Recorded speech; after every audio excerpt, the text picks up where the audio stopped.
Good afternoon, everybody, and thank you for joining us for session 3 of the Stakeholder Integration Virtual Conference. We're going to be talking in this session about strategies for developing and maintaining partnerships and Midland College's AE role in collective impact. Today our presenters are Doug Mudd. He's the Adult Education Director at Community Action of Central Texas. And we also have Linda Webb, the Associate Dean of Adult Education for Midland College. And my name is Olga Escamilla, and I'm going to be your host and moderator. I also have Anne-Marie Molinari and Beth Ponder. So I'd like to welcome our presenters. Our first presenter, Doug Mudd.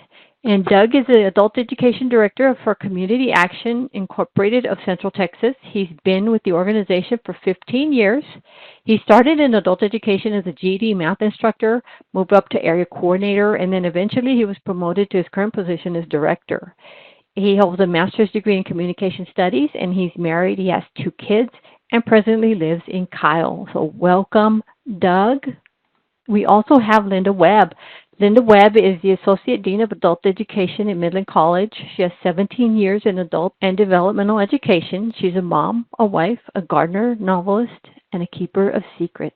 She's the first director of the TWC Adult Education Advisory Committee, and Linda might share a little bit more about that in her part of the session. I am going to be switching the session over to our first presenter, Doug.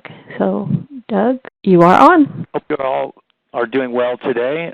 Thank you for tuning into this webinar. I'm excited to be a part of this. But anyway, my intention today is to highlight my experiences with partnerships, discuss the importance of them, how to obtain them, develop them, and maintain them.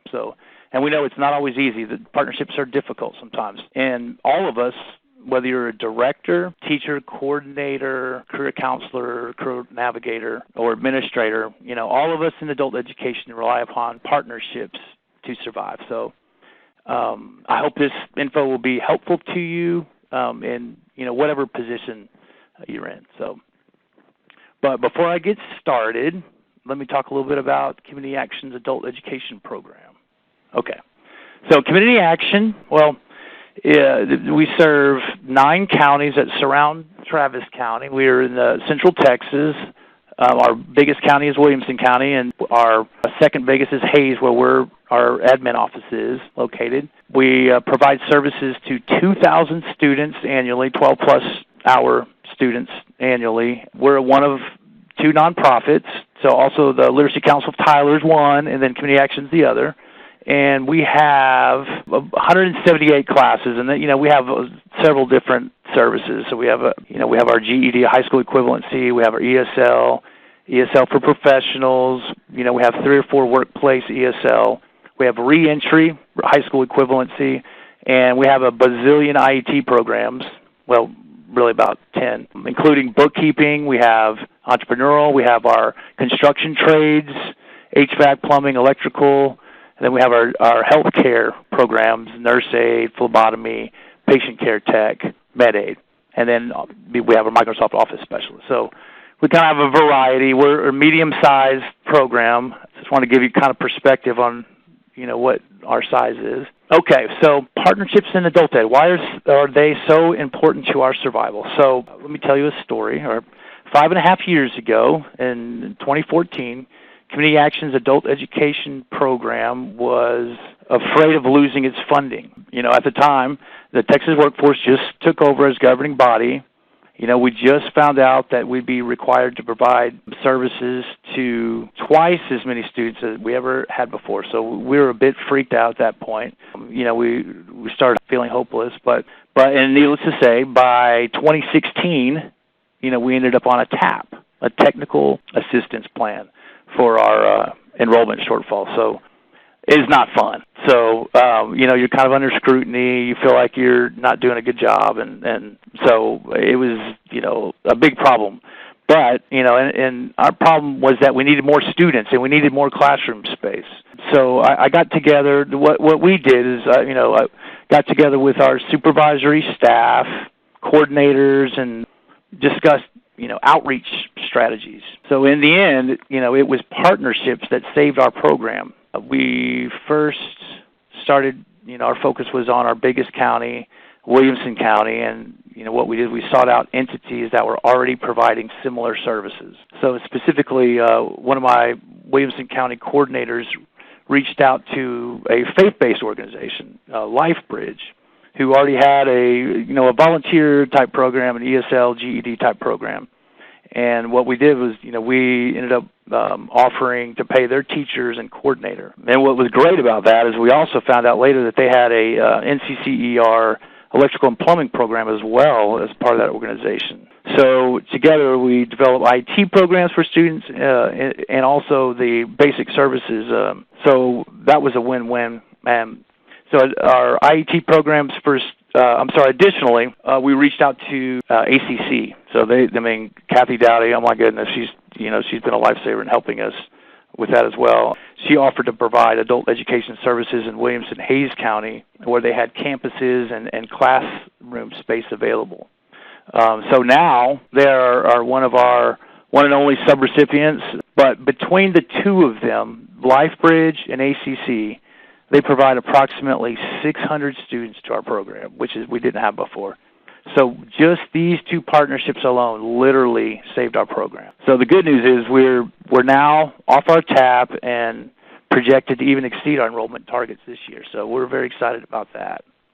So partnerships in adult ed and AEL, why are they so important? So we as an organization would never be able to provide classes to students without the help of our partners. For one thing, we don't have buildings or classrooms that are considered our own. So if you want, check out this list here. These are all our various partnerships. So we use the space of libraries, school districts, housing authorities, community colleges, faith-based organizations, corrections facilities, workforce centers, and then we have our one learning center that's in an apartment complex, which that's our prize center. It's actually one of the centers that's closest to actually being our own building. So we love the Kyle Learning Center there. So in what ways do partnerships help our program? So obviously they can help us in many ways. As I mentioned, classroom space is one of the most important needs that we have that we cannot provide for ourselves. But also recruitment to students. Our school district partners provide robocalls or flyers to parents interested in classes. Our libraries partners do a great job of sending our class info to the public. For example, with our San Marcos library partner in particular, our afternoon GED program was not producing very many students at all at one point. So we discussed with the head librarian, the possibility of Microsoft Office Specialist class, to boost that interest, to get more students. And they sent out flyers and posts on Facebook, and considered their own project, So, and before we knew it, the afternoon class had, 15 to 16 students, which for that type of program in a rural area, is huge. So, and it's quite unusual to have an afternoon class that big. Also, partnerships can expand your organization's sphere of influence. So what I've noticed is that one partnership leads to another partnership. For example, our partnerships with our workforce board staff has led to a great connection with a wonderful nonprofit organization called the Literacy Council Wilco. It's in Williamson County. So the executive director of that organization is also on the workforce board. So that's kind of how we connected, and we started comparing what each of us does, instructionally, and, they do ESL and GED type classes, and we do too, but we decided that since we have these new opportunities, that Community Action could actually help with IET funding for those programs with Literacy Council Wilco, and they in turn would help us, recruit students for those programs. So instead of thinking of our two organizations as competing, we decided to share the burden of the work. And so working together, it's made the job easier for both of us, and really it's expanded both our programs. Also, partnerships can bring in income to your program. We have a long-standing relationship to our workforce board partners. And, in actuality, they sometimes provide Title I funding to be used for IET classes, which is great. So, in fact, recently it allowed us to turn an HVAC training program into an IET program where they funded the majority of it. So these types of situations really help our program and meet the IET target enrollment numbers. Lastly, Partners can help find out post-exit outcomes and credential obtainment. Currently, our IET training providers reach out to post-exit students to see if they get jobs and pass state exams. So they really help us on that end. They also, they really talk to employers and try to find these jobs for people. So very helpful. From my experience, partnering with other organizations is like working with, coworkers, family, employees, students, or any other relationship. It's a relationship. You have to build the trust. It has to be nurtured. Also, sometimes there are strong feelings and conflict in working together. It's very important to take the time and work issues out. Listening to the other's needs is essential. And sometimes it's necessary to even overlook shortcomings and not be offended easily initially. What happens a lot of times, this is my experience, is that, let's say my point of contact, like an employee, doesn't like the partner organization's point of contact, so then, there's conflict there. So what I've learned to do in that situation is not to act too quickly. So most of what I try to do is suspend judgment until I get all the facts. And then at that point, I make a decision to act or not. But really, most of the time, the issue goes away by itself. However, not always. And in those rare cases, it's essential to put the time and effort into communicating and resolving the issue. But if you have to put the time in because it shows you care about the partnership, that's what you got to do. And in times of conflict, how you respond can make or break the relationship, right? And over time, your reputation, or I guess your organization's reputation, will develop based upon how you treat your partners. And obviously, you don't want a bad reputation. Okay, so 4 stages of partnership. So I want to talk about these 4 stages of partnership development from my own experience. This is not from a book or anything, in working with others. So I framed the stages as initiating, developing, maintaining, and evolving. In this first phase, initiating, it's the time prior to meeting with a new partner. It's more of the planning aspect prior to the first visit, right? So it's about the development of reaching out strategies and making first contact. Okay. Developing is the next phase. It's the time, when the partnership has started and you're developing the terms of the partnership. At the end of this stage, of course, each has an idea of what the other has to offer. So the next phase, maintaining, it's the phase of the partnership where you've already developed history together, shared successes, perhaps had some conflict or underwent adversity together. And maintaining phase allows for the opportunity to discuss outcomes. The 4th stage is about the partnership evolving. So this is a time when adjustments are made and new terms may be created based upon new initiatives or ideas for continuing the partnership. So let's talk about that first stage. Prior to reaching out to potential partners, obviously, you want to meet with your staff, coworkers, your board, or with whomever can help you brainstorm for partnerships. So who in your group has a lead on a potential partner? With a collection of people brainstorming together, surely someone has a connection to an entity that is worth pursuing. For example, if I'm looking to find a workplace partnership for possibly doing an ESL workplace class, I'll call up a staff meeting and ask if anyone has connections to an employee who'd be interested in teaching, their employees English. Typically, a coordinator knows someone who owns, a restaurant or a hotel that has limited English proficient employees. So then you go off that lead and see what you find. I've noticed that through the years that some staff love pursuing new partnerships, and honestly, I let them go at it. At first, I imagined that being a director, that I had to be the guy that makes the first contact and shakes the hand first. But I realized that is not necessary. Any staff member who has a connection can make the first contact, and I allow for that. So, also, sometimes a good lead is a partnership that failed in the past, but now has a new set of people working there, or they may have new management. That's another option. If you don't have any connection, of course, making a cold call could work, but I think should be a last resort. In my experience, I've had a lot less success emailing or calling, complete strangers. Okay, so developing the partnership. So the development phase of the partnership obviously is about discussing what each has to offer, what the needs are, how each can help the other. This point in the partnership is really about building trust, right? So the most important thing you should do is listen to the partner's needs first, obviously, before spouting out adult ed requirements. I've been guilty of this. I'm like, oh my goodness, I need to just be quiet. But, what are the needs of the potential partner?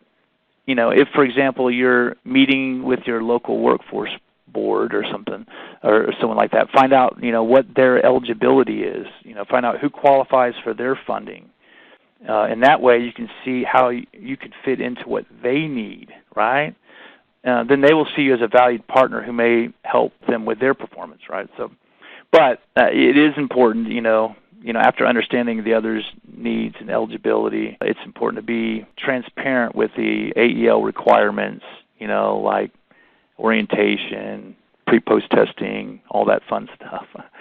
And that way they know, where you stand and what you're requiring. After that, it's vital to establish who will be the points of contact. You want to know who the points of contact are for each partner in communicating and doing business. It's good to get that out of the way right away. Thereafter, meetings can be scheduled and MOUs, or contracts can be signed.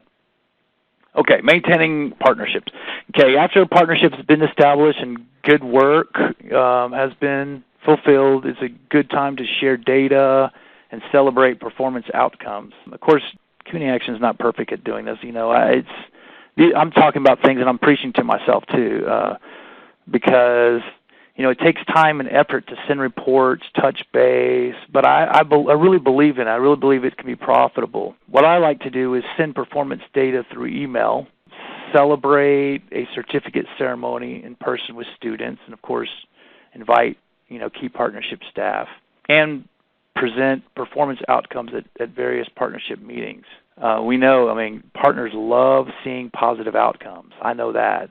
So one of our employer partners, Universal Forest Products, actually threw a full-blown dinner party and invited student employees and their families, along with our community action staff, to celebrate their end-of-the-year success. At that dinner party, they handed out certificates, passed out restaurant gift cards for each student that successfully completed the program. So it was a good time, and celebrating the students with our partner really built camaraderie between us. So also part of maintaining the partnership is evaluating what is working and what is not, and then making the adjustments for future classes. So an easy way to do this is to send an email with outcomes and then simply ask if the partner program would like to change any aspect of the program or the curriculum, maybe add something like, let me know how we can better meet your needs or something like that. And also in maintaining partnerships, conflicts occur. So in the event that conflict arises, I think it's advantageous to work it out, as soon as possible. I've actually had to handle something recently, but most of the time, the conflict is over a miscommunication of some sort or misunderstanding. I'd say about 90% of the time. So in that case, the most important thing to do is to hear the other out and not be overreactive. Most of the time, that alone takes care of the problem. Evolving partnerships. So one thing I've found out about partnerships is that they typically evolve or fade away. They rarely seem to end abruptly. So I think it's always necessary to revisit them before they die out. I found in particular with workplace, employer partnerships, that you have to keep tending to them or, the employees could stop coming to class. So for that same partnership I mentioned earlier, Universal Forest Products, construction company, we had an ESL program for the employees. But, of course, after a year of the class, the employees, they just stopped coming. So we later I thought it was going to be the end of that partnership, but we later talked to the HR director, and she actually wanted to know if we would provide a Spanish GED class for them instead. So I was like, oh, yeah, okay, that might work. And then, after we made the change, and now the class has grown dramatically, so it's been a great change. So that, the partnerships do evolve. Another way to reignite the class is to create and offer a fresh MOU / contract to see, where the partnership stands, providing that MOU offers a platform for discussing new changes that could be made to the program. So let's look at some takeaways here. So obviously there's no question partnerships have many benefits that will help improve your program, expand your sphere of influence, help you meet performance, and obviously, partnerships take time to develop. So as I mentioned, you have to invest in them, put a lot of effort, especially initially while trust is being built. So anyway, remember the 4 phases: initiating, developing, maintaining, and evolving. Hopefully, you can take inventory of your own partnerships or use some of the strategies I mentioned in each of these 4 phases. I know that it's important to be patient because partnerships are slow to develop sometimes, but sometimes they take a while. But once they get started, they can last for years and years. So anyway, I hope this has been beneficial. If you would like to contact me for further information, my information is down below. My email, dmud@communityaction.com. Thank you, Doug, and we're going to move forward with Linda. Good afternoon, everyone. I'm glad to be here. I'm Linda Webb, and I'm at Midland College. And I've been in adult education for an awfully long time, but I've been in a lot of different areas. And I started out as a reading instructor.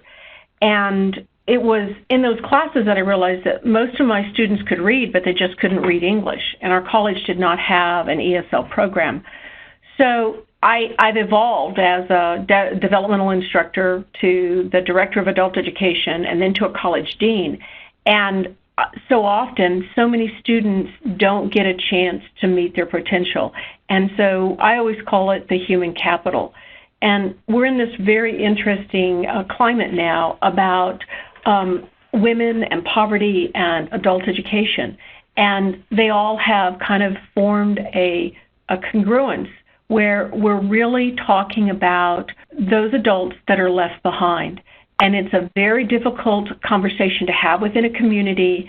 And I can tell you that I have been speaking about this for more than 10 years in Midland and across the state. But so often we give lip service to it, but we don't actually make tangible changes that are very impactful to our community. In the past year, I feel like I've been on this enormous jet-propelled rocket that has moved me and moved some of my thoughts about women and poverty and adult education to the very forefront of the Midland community. And I love what Doug said about partnerships, and so I will tell you about this incredible partnership that I've become involved in. But I want to bring attention to Melinda Gates and her book, which has recently come out with this month. And it's about, women make up more than half the population, but they're not particularly utilized well, that they're left out and left behind. And that has been very true in Midland. And in this recent NPR radio, I had such a great time of listening to her. And when she said she lifts up the rest of her family and her community and her society and her economy. Now, this isn't just to talk about women, but it is such a big, important part because our adult education program in Midland is more than 72% women. And so, they are the ones that are reaching out and moving forward to get this education.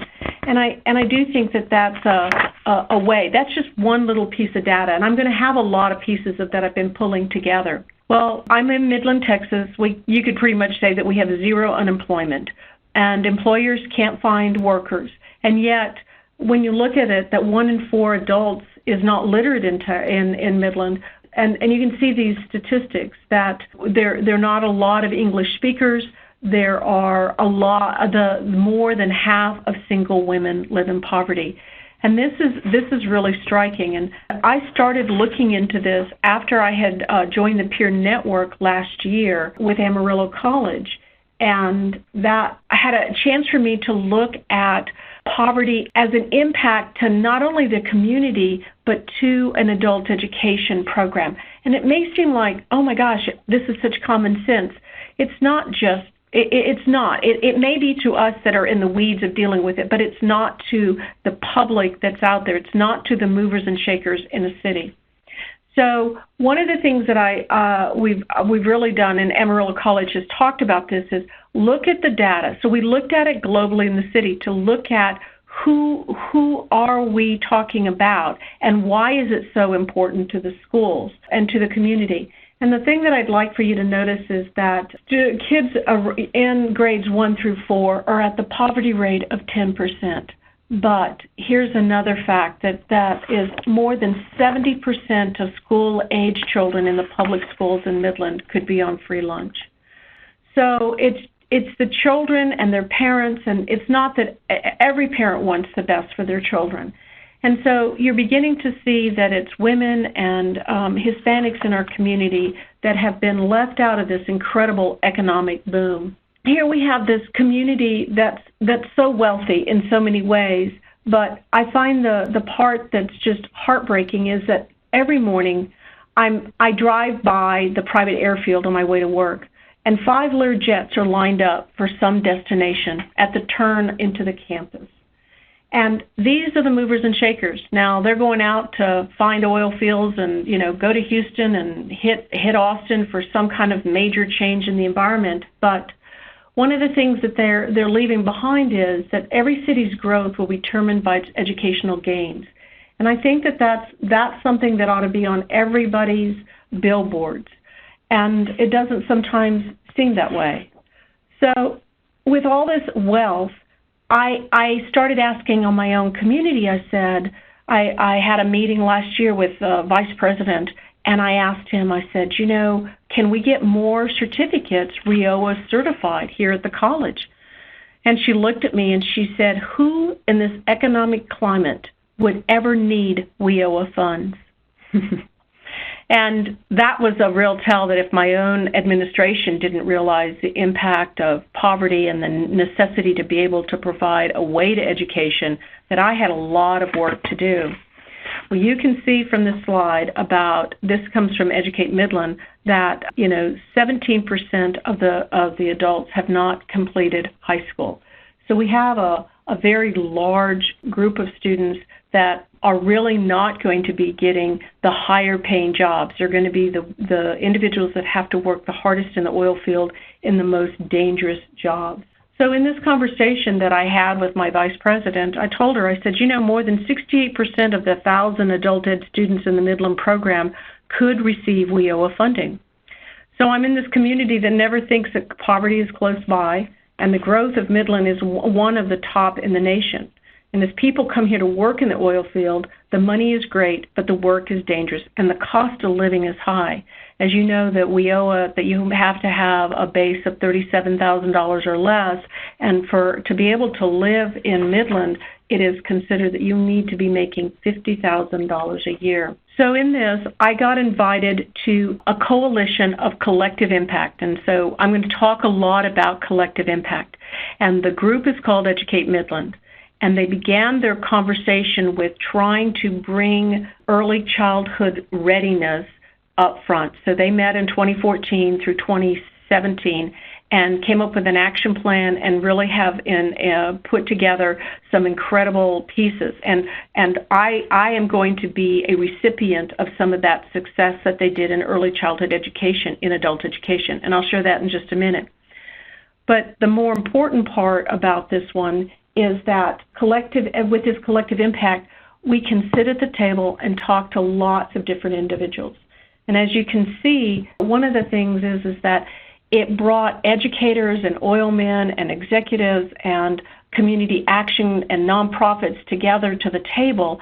And they didn't just meet once or twice, but we had very dedicated monthly meetings with a very set agenda to have conversations. And we were moved. You would meet in little groups of 4, and then we would move out of these groups so that you were always sharing different ideas with other individuals in this group. And so when we started, our agenda was on post-secondary education. And Educate Midland said that what MISD, our school district's goals were to increase the proficiency of students in Algebra 1 at the high school or junior high to 85%. And it doesn't look like a big growth, but it was just an enormous reach for the community. And in this conversation, we've had a real conversation about why is it that these students aren't doing well, and then we addressed some solutions to this problem. Well, they did a lot of data collection, and in the collective impact, we looked at everything that keeps students from achieving. And the school district, when they set this goal of 85%, they sent some of the most raw, heartbreaking data that you can imagine. Now, just to give you an example of the service area for Midland College, and not just the service area for Midland, is 12,008 square miles. And so we have a tremendous amount of rural students that come into our schools, into our college, but we also, as a community, have this very disparate kind of look of a population. So in 4 months of sitting at this committee, we talked about the solutions to improve math scores. We talked about what kind of resources did they need, what kind of teacher improvement, what kind of classes, what kind of software, you name it. Every idea was put out there. We were looking for some things that could really help. And so after this 4 months, we were sitting there and everybody was pondering kind of like how to best spend your money or how to best do something. And they had asked me as a representative from Midland College, and having been the dean of a developmental ed at the time, how would I address the math scores if it was me? And I said to them, I said that it's not the algebra benchmark that you should be looking at. It's poverty. And I tell you, that room was dead silent. It was more than silent. So what happens is that a student, and all of us know this, is not going to do well on a test if they're hungry. And if you know that 10% of your students in Midland are in poverty, then the test scores and achievement is not a priority. And so this one comment to this very large room of really important people to the Midland power structure, they heard it. And I don't understand how after 10 years of saying it, they finally got it, but you know how it is. You can tell your kids to pick up their shoes 100 times, but until they trip on them, they won't do it.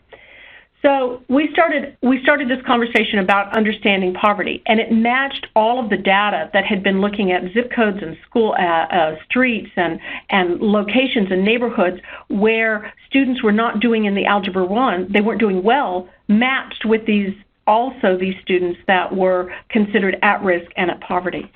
So that began this other conversation, and this is where everything has taken off so much more rapidly. And I'm so glad that Doug put this into where I am in my partnerships. So I am very much an active partner still in Educate Midland because we're not all the way done with post-secondary success, but we are in the initiating and developing stage of many new partnerships. And it's Educate Midland's voices that is pulling us together. So I spoke out in October, and 30 days from that talk, we had a group meeting at South Elementary, which is across the street from our Cogdale facility. And it was this cold November day, and we met with the principal and the assistant principal, and we asked them, what do you need? What could we do? And this is an Educate Midland board member, not as Midland College. And they said, we have 3/4 of our students go home hungry and have food scarcity from Friday lunch to Monday breakfast. And we said, holy cow, that's just not good. So we went to the food bank, asked them for help, and the food bank said, sure. So we built a temporary food pantry in one of the portable schools and in the portable classrooms. And we now have every child can go home with food for the weekend, and so can their parents. It's not just for them. So it was this one partnership led to another partnership, and the partnership that developed out of building the food bank was for our adult education to start surveying our ESL students.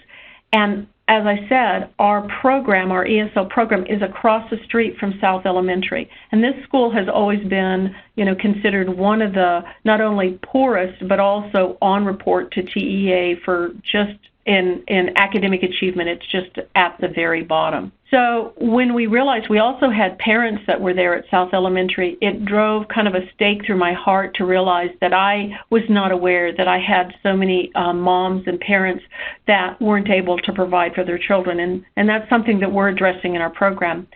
But we created an action group, and it's called the Hispanic Outreach Committee. And in this leadership committee has had an incredible force in the past 4 months. So in December, we were invited to the PTA, and it was South's very first PTA, and Adult Ed spoke about the different programs that we offered, our language programs, our GED in Spanish.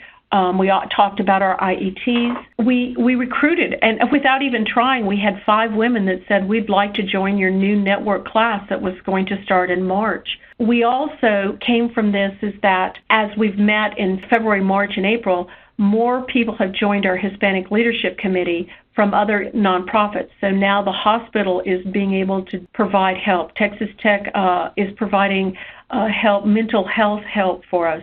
We've got a free clinic that we can send our women and children to who need medical care but cannot afford it. So the Hispanic leadership team has just really, this is the beginning of them, that they have taken their voice and as a collective power become very vocal about things that are tangible that we could do. Now we're focusing on the school across from our ESL program. But one of the principals from a school, from one of our sister adult ed programs called Casa de Amigos, and one of our longtime collaborative partners in adult education, they said, the principal came and said, can you do for us what you did at South Elementary? And we said, well, perhaps we can. So we're taking it, we're calling it the Road Show. And we're taking our ideas and some of our projects that we have going on at South Elementary to the De Zavala campus. Well, from the Hispanic Leadership Committee, the director or coordinator at Midland ISD, the entire ESL program, and her name is Letty Amalia. And so Letty and I presented at this luncheon for the Educate Midland leadership team. And I want you to look and see that there's the mayor and the city council members and workforce board is there and church leaders and our college president and our regional educational officials. I mean, it's the big guns, and it was also the big foundations, the Henry, the Abel, and the Scarborough. And these guys, the foundations, provide millions of dollars to nonprofits. So we're talking really, I had a very captive audience, and they're all thinking about what we're doing in adult ed, but it was so much more than that. So in the beginning, when Letty and I stood up, we said to all of them that second language learners are growing rapidly in the city, and poverty is a problem, and women need some help. They need a hand up. This is from one of the slides, and this relationship with MISD is not new, but it's what we've been doing, and we've been very successful of how we partner with MISD and making sure that they can have our resources, because we also get a lot of transient students that have come out of the internment camps provided by the government out of El Paso, and they're coming to Midland to seek education while they're waiting on the refugee status. So what MISD did is they presented the elementary schools that have the highest levels of second language learners. And this piece of information has been what the Hispanic Leadership Committee has done to look at how can we help the adults of the children in these schools access all of the resources that are available for us. And that is always a challenge because most of these adults don't have internet at home. They don't know how to use the website. We always throw out that www.midland.edu. That means something to you and me, but it doesn't mean somebody who isn't digitally literate. So that's a topic that the Hispanic Leadership Committee is going to work with. Well, I've said before that we serve more than 1,000 students, and we serve all kinds of with IETs and computer literacy programs. So it's not it's not something that's not in our bailiwick.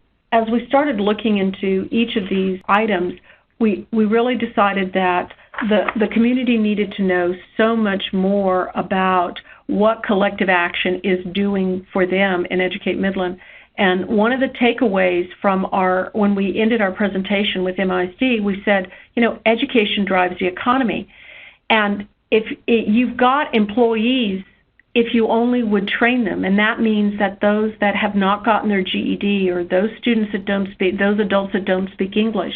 And it's been such a powerful combination of the leadership saying, wow, I did not know this was a problem in Midland, or that there is even a solution for this.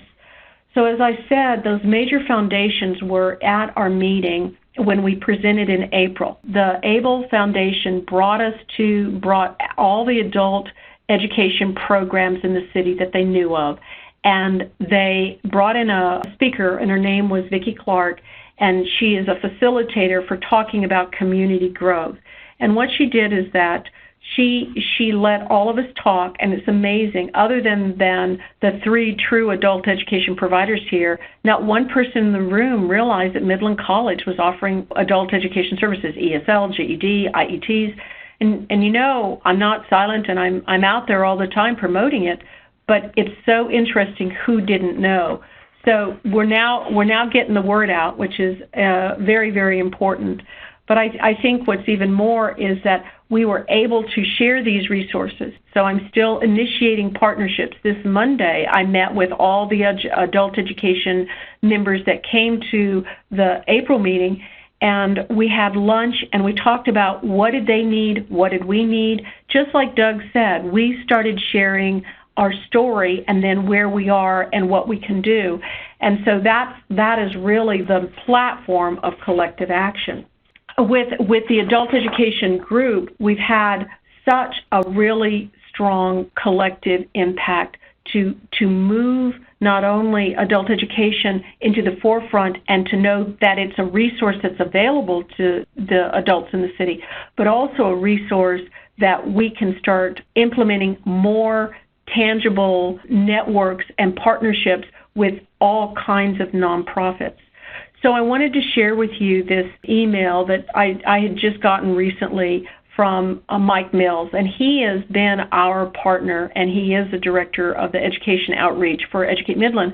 But what he can do that's so hard, and what Doug had said, it's sometimes so hard to make a cold call. Well, Mike's been here forever, and he knows everybody, and he's made the hard, cold calls for us so that we, as the Midland AEL program, can get introduced to all kinds of different programs that help not only and benefit our students, but also we can help those adults that are in their programs. So I'm going to come around to the children study that we had.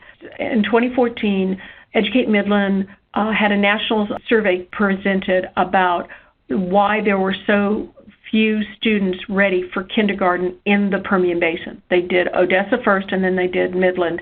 And what the group was called First Five.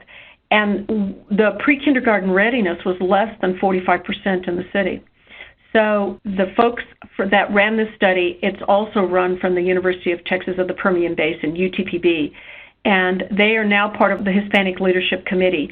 And they came and they said, we need to find an elementary school that would like to host 75 to 80 first-time to kindergarten, first-time that had never been in preschool children.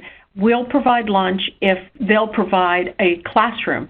And so we talked to the principal from the Hispanic Outreach, and they said, sure.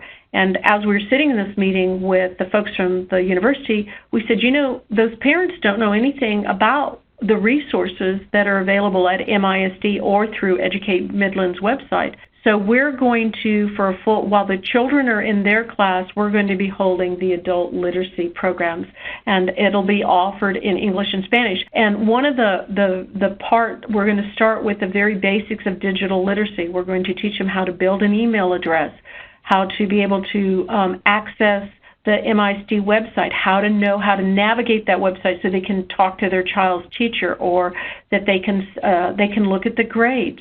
And then there are many, many resources for parents on the Educate Midland website.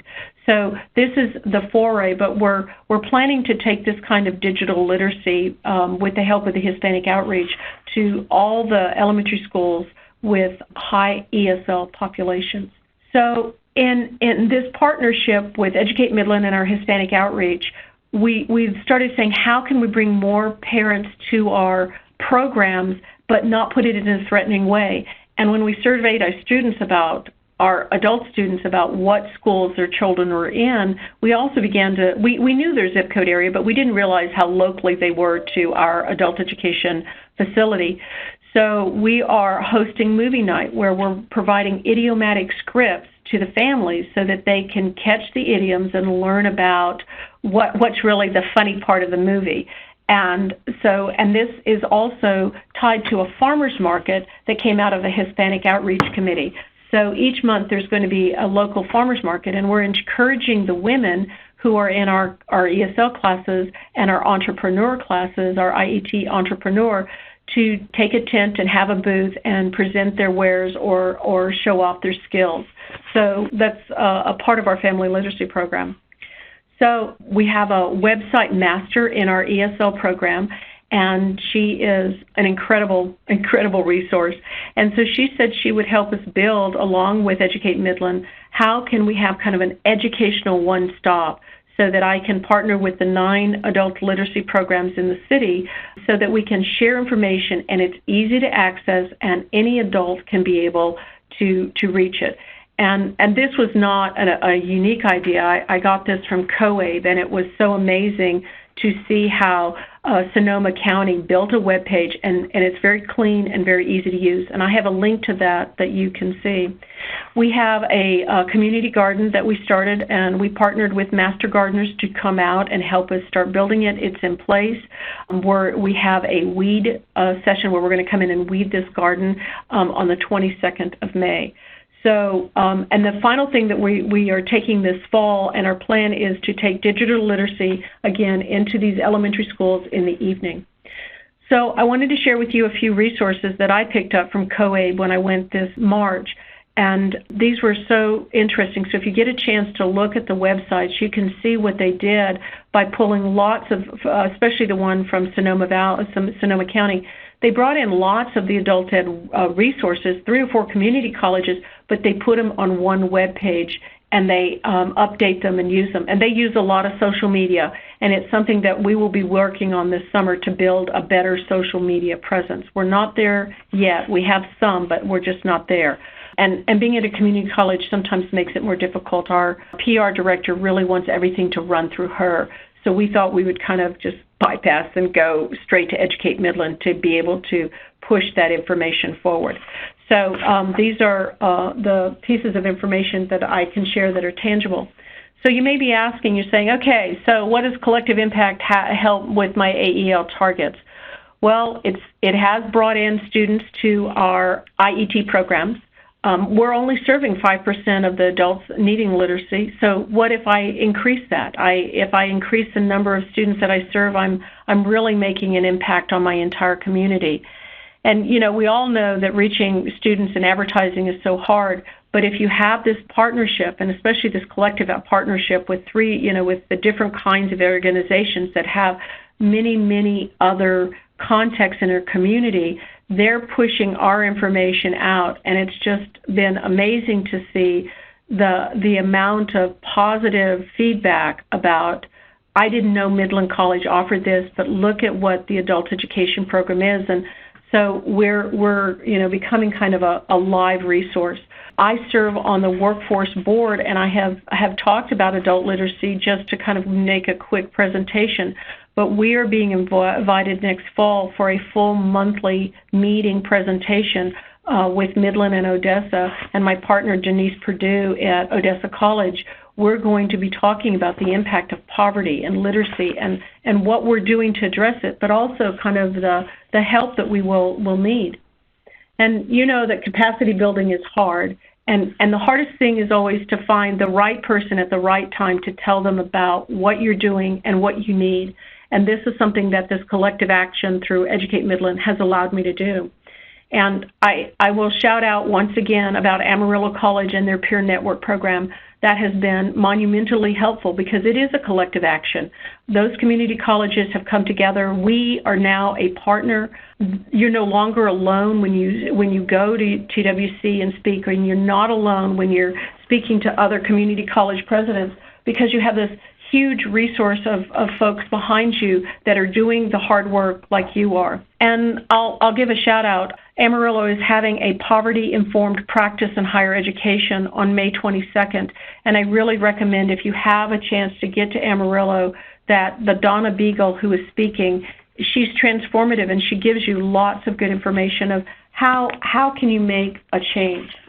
And so one of the things I do want to share with you is that when TEA merged into TWC, Anson went around the state and talked to everybody and asked people their input about adult education and what did they think. And I was in El Paso and I was speaking.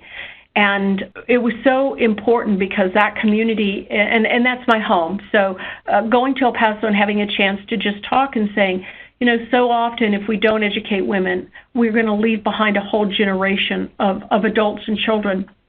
And so I got selected to be on the first advisory committee to the Texas Workforce Commissioners on adult education. And we had lots of sessions and conversations with them. And I traveled around the state talking to adult education programs and asking, you know, what do you want and what do you need? And the IET, you know, getting these trainings, because just getting a GED is not enough. We know that adults need so much more. And so I want to say that, you know, you can blame for the 8 of us, you know, blame that 5-year plan for all the targets that we're having to meet and the IETs. But, you know, and that means everybody in adult education, we've made this incredible collective impact on Texas, and it wouldn't be without you. So thank you, and have a great afternoon. I want to thank Linda and Doug again for sharing this information.